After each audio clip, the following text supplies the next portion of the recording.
It's Monday. It's Martin Luther King Day. Last Friday was his actual birthday. Today is the day we celebrate it. And I think that in some ways, Dr. King would have been very, very gratified, in particular by Bernie Sanders' performance last night, because he was fighting for so many of the issues that Martin Luther King, the Reverend Dr. Martin Luther King Jr., fought for. Although Hillary Clinton did a pretty damn good job last night as well.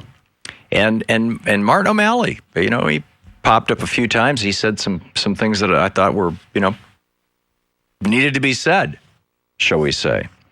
So we've got some clips from last night's debate for those of you who were exhausted from football, or it was 9 o'clock at night and you were pooped, or there were other things to do. I mean, Sunday night, it's like the worst, obviously. I mean, this is why Debbie Wasserman Schultz picked it. It's the worst time. In fact, I'd wanted to chill out. Hey, Monday is going to be a big day. We got to get in here early. We record a couple of newscasts. It's just, and I was ready for bed at 9. In fact, Louise and I actually watched the debate, and I was live tweeting it with a phone, laying in bed with my laptop between us. We watched it online because we just finally got tired of sitting in the living room, watching the TV and waiting for the damn thing to come on. It was like, oh, come on, let's. So, anyhow, this first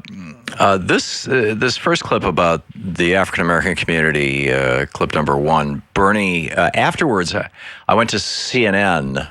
I went to MSNBC afterwards because I had heard that there was going to be Chris Matthews was going to be doing commentary. He was gone, and so I jumped back over to CNN, and they had a bunch of Republicans and basically conservatives, and there might have been one liberal in the group. If so, I didn't hear that. I mean, we listened for about 5 minutes, and I just finally got so disgusted I shut the thing off and said, let's go to sleep. But there was an African American on that panel on CNN whose political affiliations I don't frankly remember, and I'm not sure I even understood at the time, who made the remark that Bernie, by saying, speaking to the African American community and saying, as they catch up on this like the rest of America, clearly kind of, took offense at that, like, oh, black people aren't part of the rest of America. So this is something that I suspect the Clinton campaign will be using to hit him with. But in any case, here's clip 1.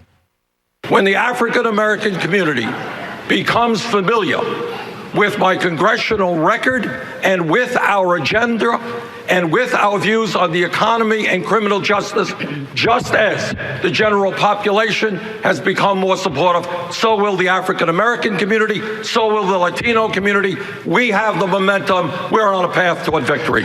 Yeah. Now, I think if he had said, just like the white population, that would have been far more inflammatory. But the reality is that because there's been a media blackout on Bernie Sanders up until the last 4 or 5 days, and it's been there. I mean, there's just been this absolute media blackout. And when Bernie Sanders is discussed, particularly on NPR, it's misinformation. It's highly selective.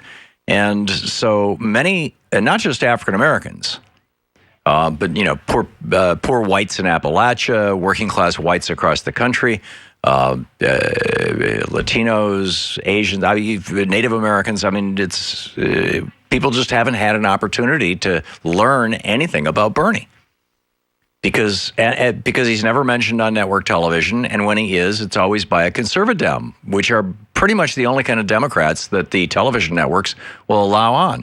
I didn't see Katrina Vanden Heuvel on any of the networks last night. Maybe she was there, but I missed it. I didn't see any, I didn't see Nina Turner. I didn't see any good Bernie advocates. I didn't see Killer Mike.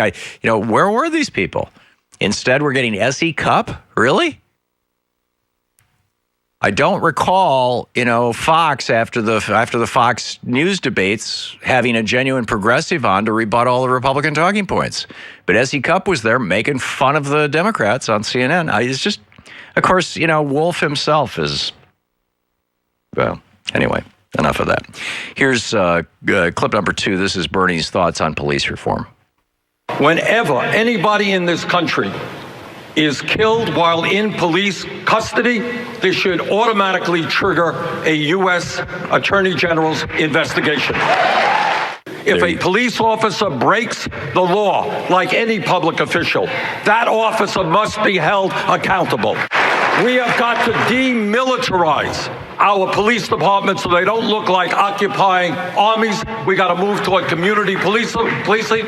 We have got to make our police departments look like the communities they serve in their diversity. To watch more clips from our programs, hit the Watch More Videos button over here. And please be sure to hit the handy-dandy subscribe button so you'll always be up to date. Tag, you're it.